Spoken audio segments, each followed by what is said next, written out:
안녕하세요. 신한은행 소비자보호부장입니다. 이정주입니다.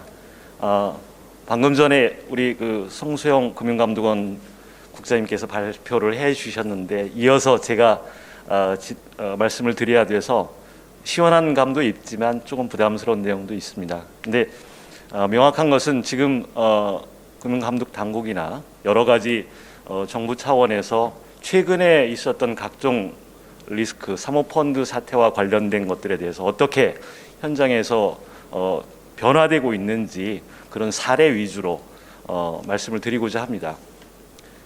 근데 실제적으로 내부 통제 강화에 대한 것이 이전과 어떻게 달라졌나 이 내용을 말씀드리자 보면 본 포럼의 그 메인 주제가 리스크 매니지먼트이지 않습니까? 그러다 보면 리스크가 과연 어떤 개념으로 우리가 이해할 것이냐, 그게 위험이냐 아니면 불확실한 것이냐라고 볼 때는 저의 생각은 불확실이라는 쪽으로 더 방점을 찍고 싶습니다.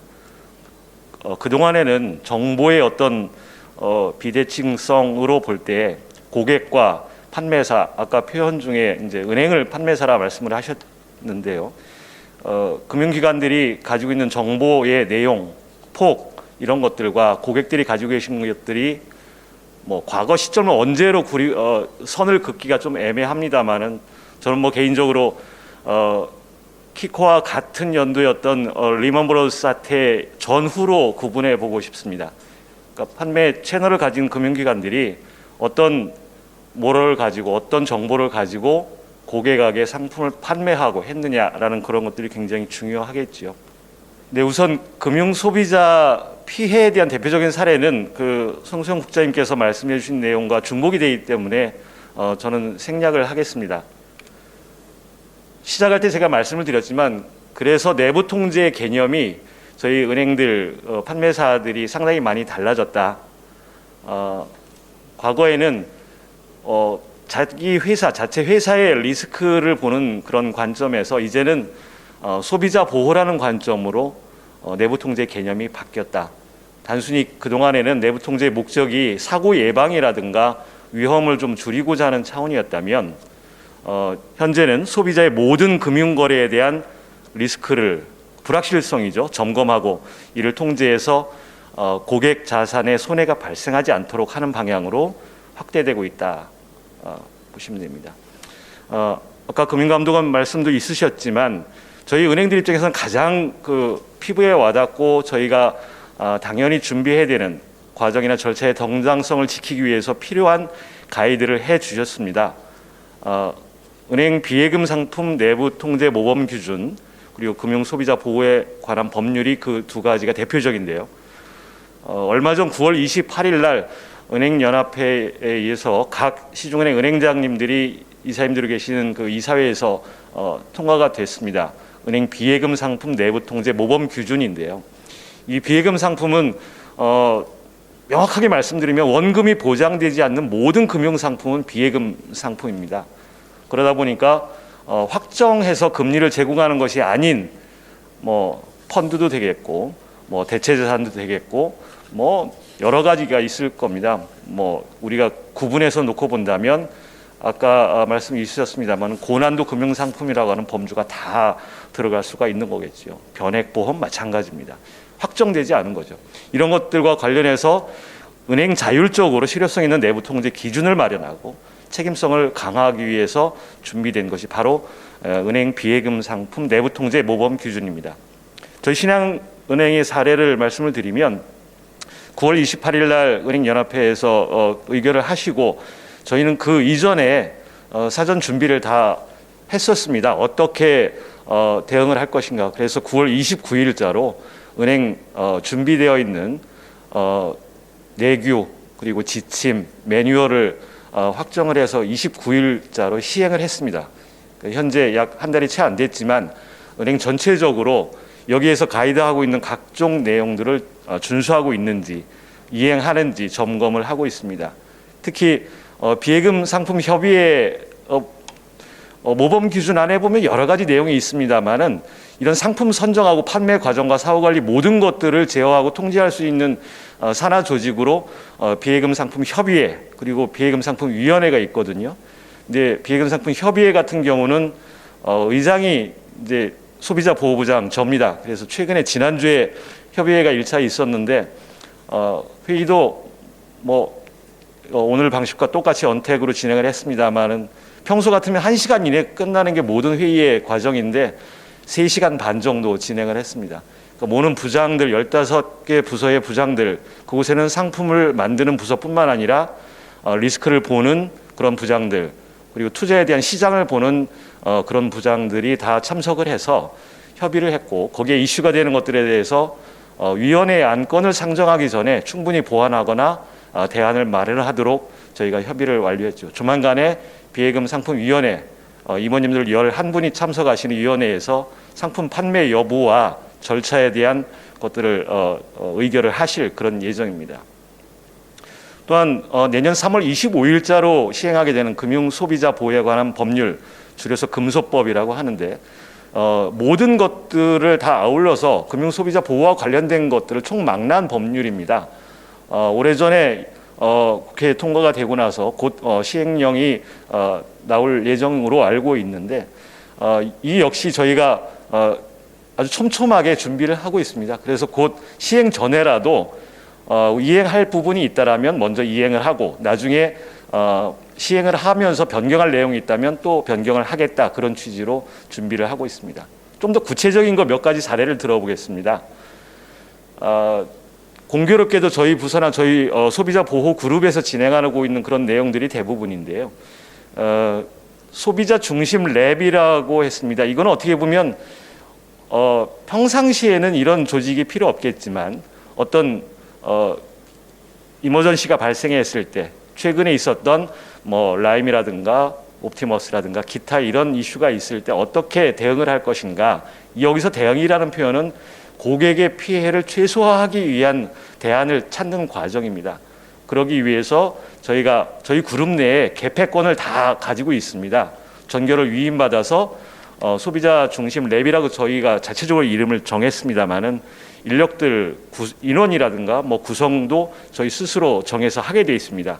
그래서 올해 2월부터 6월까지 저희가 만족한 수준은 아닙니다만은 선제적으로 라인 펀드, CI를 모펀드란 라인 펀드죠. 아직 만기가 도래하지 않았거나 손실이 확정되지는 않았지만 피해가 예상되는 고객들의 유동성 지원을 위해서 저희가 일부 50% 정도를 가지급한 결정도 이 랩에서 전권을 가지고 다 하게 됐습니다. 이 조직은 저희가 필요할 때 오픈했다가 나중에 클로즈하는 것까지 저희 그룹에서 저희 그룹장과 저와 상의해서 다 결정을 하고 있고요. 또 하나는 저희 부서 내 올해 하반기부터 상품 감리팀이라는 조직을 신설했습니다. 기존에 은행 고유 자산에 대한 감리를 하고 있는 여신 감리팀은 각 은행들이 조직화되어 있지요. 근데 그러니까 고객한테 판매하는 상품에 대한 감리 업무를 하는 조직은 아마 제 기억으로는 흔치 않은 것 같습니다. 저희가 만들어서 여기 인원은 현재 7명으로 구성이 되어 있는데요. 독립적인 모든 활동을 하고 있습니다. 은행에서 판매하는 모든 상품의 제조 과정부터 판매 과정, 사후 관리까지 정당하게 이루어지고 있는지 거의 실시간으로 뭐 수익률이나 판매 현황 관리를 하고 있고, 거기에 문제가 있다라면 바로 위원회나 협의회나 또 다른 루트에 감리 결과를 리포트해서 그곳에서 의사결정을 할 수 있도록 저희가 진행을 하고 있습니다. 투자 상품 판매 일시 정지 제도인데요. 뭐 이거를 아이디어를 저희가 준비를 하면서 판매하는 현장과 많이 논의를 하게 된 제도이기는 합니다. 올해 1월 달부터 시행을 하게 됐는데 완전한 상품 판매라는 표현 저는 적절치 않다고 생각하는데, 고객의 자산 형성을 위해서 올바른 안내를 드리고 신규하는 절차에 대한 문화를 정착하기 위한 그런 이념으로 저희가 제도를 시행을 하게 됐는데, 외부 기관의 뭐 금융감독원이라든가 금융투자협회라든가 기타 보험협회에서 미스터리 쇼핑 같은 걸 통해서 이 판매 기관들이 제대로 판매하는지를 점검을 하는데, 그에 상관없이 저희는 자체적으로 미스터리 쇼핑을 합니다. 물론 내부에서 진행하는 게 아니고 외부에 용역을 줘서 객관적이고 공정하게 점검을 한 다음에 저희가 정한 가이드에 미흡한 수준으로 평가된 그런 영업점에 대해서는 다시 기회를 줍니다. 저희가 교육을 시킨 다음에 다시 한번 기회를 줘 또 평가를 했는데 역시 미흡하다 그러면 1개월 동안 해당 상품을 판매하지 못하도록, 그래서 투자 상품 일시 판매 정지 제도죠. 이걸 시행을 하고 있고, 실제적으로 상반기에 일부 영업점이 그렇게 해서 한 달 동안 판매를 못했습니다.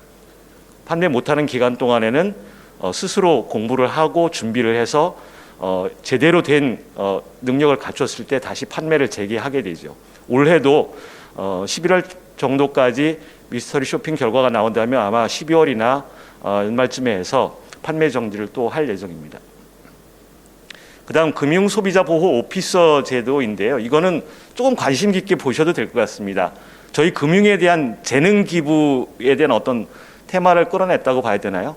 은행원으로 20년, 30년 근무하다가 정년 퇴직을 하거나 중간에 희망퇴직을 해서 사회에 이제 돌아오게 되면 그동안에 가지고 있는 그 노하우가 그냥 묻혀버리게 되잖아요. 그래서 저희들은 퇴직하시는 선배 직원들 중에서 저희가 공개 모집을 통해서 금융소비자보호 오피서, 저희는 줄여서 컨슈머 프로텍션 오피서라고 그러는데 CPO를 올해 4월에 처음으로 23분을 선발을 했습니다. 그래서 각 영업 현장에 있는 지역본부에 지역본부를 총괄하는 본부장 산하에 한 분씩 배치를 했죠. 물론 소속은 저희 소비자보호부서 소속입니다. 그래서 이분들이 하는 역할은 현장에서 직원들이 과연 소비자 보호를 위한 정당한 과정의 정당성을 제대로 준수하고 있는지 그런 것들을 매일 실시간으로 점검을 하고, 그것에 대한 코칭이 필요하면 본인들의 은행원 경험을 바탕으로 해서 현장에 코칭을 하는데, 올해는 아시다시피 코로나 이슈로 해서 화상으로나 메일, 전화 등을 통해서 코칭을 하고 있습니다. 좀 좋아지면 현장에 바로 더 적극적인 지원을 할 예정입니다. 그리고 가장 또 현장에서 어렵게 힘들게 생각하는 부분 중에 하나가 투자 상품을 가입하는 고객들한테 가장 먼저 저희가 확인하거나 아니면 고객의 목적을 확인하는 그 절차가 투자자 성향 분석이라고 하는 것이 있습니다.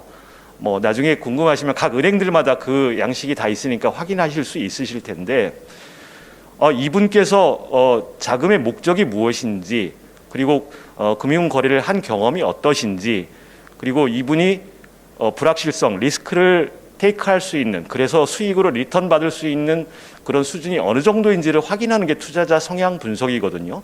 이 과정을 반드시 거치고 나서 해당 상품을 권유하도록 절차상 되어 있습니다. 근데 대부분은 아마 이 포럼 들으시는 분들은 알겠지만 상품에 대한 내용들을 먼저 들으실 거예요. 수익률 5% 가능한 이런 상품인데 한번 해보시겠습니까? 그럼 한번 설명해 주세요. 그런 다음에 투자자 성향 분석을 하게 된다면 이건 절차를 위반한 것이 됩니다. 그래서 저희는 투자자 성향 분석을 완료하고 시스템에 등록이 완전히 된 이후에 상품에 대한 설명 과정을 최소한 10분 이상은 설명해야 되지 않겠느냐. 그래서 저희가 신규 제어 시간을 시스템적으로 구현을 해서 올해 9월부터 이행을 하고 있습니다. 현장에서 다소 고객분들과 직원분들이 좀 불편하다라고 느껴지지만 이거는 서로의 어떤 권익을 보호하기 위한 과정이고 절차라고 생각을 해서 저희는 강력하게 이행을 할 예정입니다. 평가나 이런 부분에 대한 것들도 대폭 개선을 했습니다. 이미 지난해 2019년부터 이행을 하고 있습니다만은 소비자 보호에 대한 것들이 이제는 그냥 엑스트라로 해주는 평가가 아니라 반드시 그 가장 핵심적인 평가 부분으로 영업점과 직원들한테 포상을 하는 제도를 작년 6월부터 시행을 하고 있는데요. 이렇게 하다 보니까 실제적으로 우수 사례나 본인들이 고객분들께서 만족해 하시는 그런 것들이 어떤 내용이다라는 것이 확실히 조직 내에 좀 전파되기도 하고 있습니다. 아까 말씀이 있으셨습니다만은 해피콜 상품을 판매하고 나서 객관적인 제3자한테 이 상품에 대한 정확한 이해를 하시고 가입하셨는지를 확인하는 것이 해피콜, 저희 은행에서는 유사한 용어입니다만 스마일콜이라고 하고 있는데요. 이것도 저희들이 감독 당국이나 정해주신 그런 가이드보다 조금 더 강력하게 범위나 그 내용을 강화해서 시행을 하고 있습니다. 올해부터 하고 있는데요. 모든 투자 상품, 심지어 대출, 가계대출, 개인 고객들한테 해주는 신용대출 부분도 일종의 불편한 요구가 없었는지부터 시작해서, 불편한 요구를 하는 것은 구속성 예금 말하는 거죠. 대출 얼마 해줄 테니까 예금 들어주세요. 이런 거 과정이 있었는지까지 확인해서 만약에 그런 것들이 있었다면 바로 그 거래 관계를 해지하는 것까지 저희가 시행을 하고 있습니다. 그래서 요즘에는 온라인으로 비대면으로 대부분 투자 상품도 가입하세요. 근데 이런 분들도 자기 책임 원칙 하에서 가입하셨다고 하지만, 그렇다 하더라도 저희가 대면 또는 비대면으로 해서 다시 스마일콜 통해서 정당하게 가입을 하셨는지, 원하는 상품이 맞는지 재차 확인해서 거래가 완료되는, 그래서 모든 거래의 완료 기준을 고객한테 안내해서 통장을 발급해 드리는 것이 아니라 그 다음에 스마일콜, 해피콜을 거쳐서 고객께서 반드시 인정해야만 그 해당 상품의 거래가 완성되는 것으로 저희는 진행하고 있습니다. 은행에 평가하는 것을 다 애둘러 가지고 이제 KPI라고 저희는 하는데, 영업점 평가인데, 아예 그 투자 상품에 대한 자료에는 제가 넣지는 않았습니다만은 투자 상품 판매에 대한 목표는 올해 금년도에는 아예 뺐습니다. 목표가 없습니다. 고객께서 원하셔서 그 상품을 판매를 할 수 있으나 그것이 영업점이나 직원한테 목표로 부여하지 않고 거기서 거래하게 된 것은 엑스트라로 평가를 할 수는 있습니다. 그 외에 지금 강화된 금소법 기준이나 비예금 내부통제 모범 기준에 보면 고령자, 금융거래 취약계층이라고 하는 고령계층을 65세까지로 좀 강화하고 있거든요. 저희들도 이에 또 대응을 하겠지만 올해부터는 저희는 80세 이상 초고령자에 대해서는 투자 상품 아무리 판매를 잘했다 하더라도 심지어 정상적인 평가 외에 엑스트라 평가 자체도 다 빼버립니다. 그러니까 고객이 원하셔서 할 수는 있지만 영업점이나 직원한테 그거로 인한 어떤 베네핏은 별도로 전혀 없다. 그렇게 하고 있습니다. 마지막 슬라이드인데요. 리스크를 보는 관점에서 지금까지는 은행에서 판매하는 투자 상품 관련된 내용들을 말씀을 드렸다면, 지금 마지막 슬라이드에 준비한 보이스피싱 예방 관련된 것들인데요. 이거는 물론 대포통장하고 보이스피싱을 서로 이제 구분할 수는 없는 건데, 정말 이거는 시장에서도 그렇고 우리 정부 차원에서 더 강력한 관심과 어떤 아이디어를 주셔야 될 거라고 생각을 합니다. 작년에 제가 저희 담당 부서를 부임받고 나서 가장 심각한 부분 중에 하나가 이 보이스피싱, 대포통장으로 인한 불법 금융에 의해서 대한민국 국민의 자금이 국외 또는 재단의 범죄 집단에 흘러가는 연간 자금이 은행권들만 소소한 은행권까지 다 포함하니까 거의 5천억 원이 넘었어요. 그러니까 이거는 그 금액 기준을 어떻게 보느냐에 따라 조금 많이 다르기는 한데, 그래서 여기에 대한 대안을 정말 강력하게 저희들은 이행을 하고 있습니다. 제가 미국에서 근무할 때도 생각을 해보면은 단순한 유동성 입지급 계좌를 개설할 때조차도 상당히 많은 절차와 까다로운 것들이 있었습니다.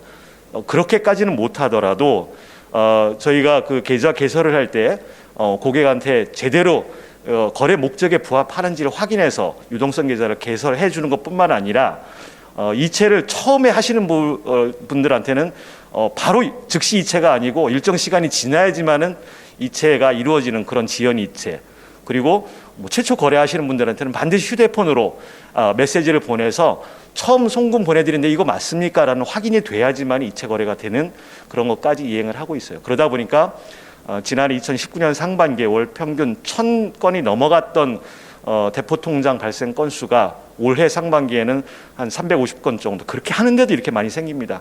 줄어들었고 보이스피싱을 통한 피해 금액도 월 평균 150억 정도였었는데 올해는 20억 정도로 줄어들었죠. 이걸 은행들끼리 썸을 하게 된다면 저희 신한은행 사례입니다만은 상당히 우려할 만한 수준입니다. 많이 금액이 줄었고 비율이 감소됐지만 저희들은 이 부분에 좀 더 강력한 추진을 해서 고객의 자산을 보호하고 고객의 어떤 리스크를 좀 줄여드리는데 저희들이 앞장서 더 할 예정입니다. 아무튼 지금까지 준비된 내용을 말씀드렸습니다만은 모든 것들이